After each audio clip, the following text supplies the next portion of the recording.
away. In the time. Were you gonna stick it? No, I was gonna put it on. No, she was gonna stick it on the car. She was gonna stick it on. दूसरी रखनी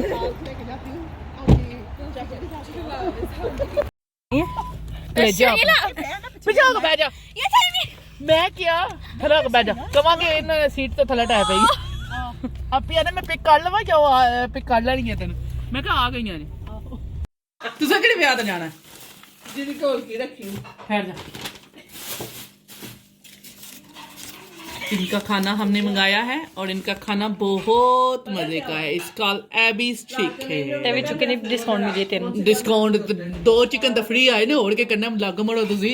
अच्छा अच्छा ओ cash in hand आए 2 chicken free पाव प्लेटा कहंदी अच्छी अंदर जानी है बाहर आई स्मेल नहीं मेरी चिप्पा सारे तो दी आपकी फेवरेट मैं उन्हें कहा सी मैं कहा ओदे ता ना सॉस छुटे हो मटर का नहीं इसमें इतना स्पाइसी तो नहीं है सना लगना इतना कोई लगता मेरे का है ये तो बाबा मजेदार लग रहा है कुछ इट्स कॉल्ड सजिया कितने में है टेक वे हैं टेक वे है सब ब्रिंग अ नाइफ है नहीं टेक वे है ये ना उथे बने हैं ये ना उथे बने ਕੀ ਕਹਿੰਦੇ ਨੇ ਮੈਂ ਆਪੇ ਵੀ ਤਾਂ ਸੋਚ ਮੈਂ ਕਿਹਾ ਕਿਤੇ ਟੇਕ ਵੇ ਨਹੀਂ ਇਹ ਨਾ ਮੈਂ ਆਪੇ ਵੀ ਤਾਂ ਸੋਚ ਲਵਾਂ ਜਗ੍ਹਾ ਹੁਣ ਤੈਨੂੰ ਕਿਹੜੀ ਦੱਸਾਂ ਤੈਨੂੰ ਬੜਾ ਪਤਾ ਜਿਹੜੇ ਤੇ ਮੈਂ ਜਾਂਦੀ ਨਾ ਯੂਨੀ ਹਾਂ ਉਸੇ ਰੋਡ ਤੇ ਮੈਨੂੰ ਪਤਾ ਯੂਨੀ ਕਿੱਥੇ ਜਾ ਅੱਛਾ ਉਸ ਰੋਡ ਤੇ ਦੱਸਿਆ ਤੇ ਅੱਛਾ ਉਹ ਸੁਣਾਈ ਦੇ ਕੋਲ ਜਿੱਥੋਂ ਤੈਨੂੰ ਇੱਕ ਦਫਾ ਸਭ ਤੋਂ ਪਹਿਲੇ ਚੁੱਕਿਆ ਸੀ ਅੱਛਾ ਪਾਸਵੀਂ ਪਲੇਟ ਬਸ ਇੱਕ ਸੁਣੋ ਮਿਲਾ ਕੇ ਖਾ ਗਏ ਨਾ ਜਿਹੜਾ ਕਤਰਾ ਅੱਛਾ ਮੁੰਡਾ ਤੇਰਾ ਲੈ ਆਈਏ ਮੁੰਡਾ ਤੇਰਾ ਲੈ ਆਈਏ फादर ने लैन तो आप ही आना सुबह लैन में आप ही होना